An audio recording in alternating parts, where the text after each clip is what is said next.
Normal programming has been interrupted at the request of the U.S. government. Everyone receiving this broadcast should pay close attention. The information contained in this broadcast is vital to your safety. Please stand by.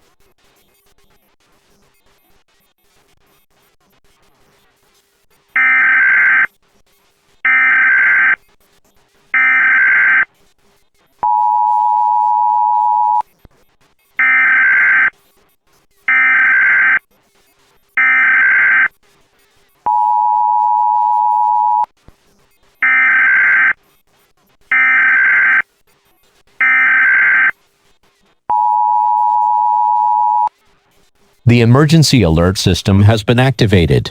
This is a national emergency. All broadcast and cable systems shall transmit this emergency action notification message. Important instructions vital to your safety will follow.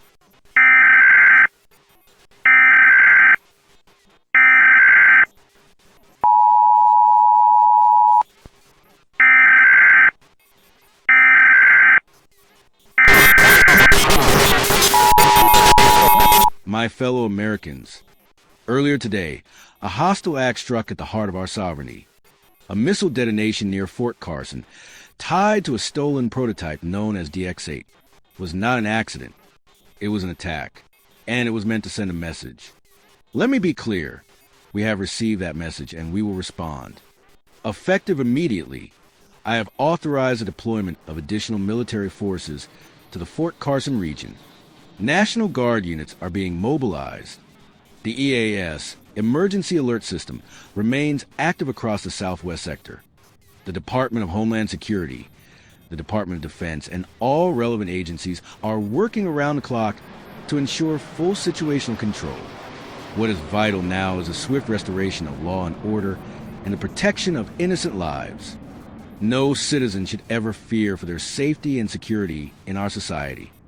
And no child should ever be afraid to go outside and play. This was not just an attack on a base. It was an attack on who we are. Let our enemies hear us loud and clear. We will not be intimidated. We will not be shaken. And if they want war, they will get war. The emergency alert system will shift to radio transmission. All future alerts will be transmitted on 88.0 and 108.0 MHz FM. This broadcast will conclude with the playing of the national anthem. The United States government thanks you for your cooperation.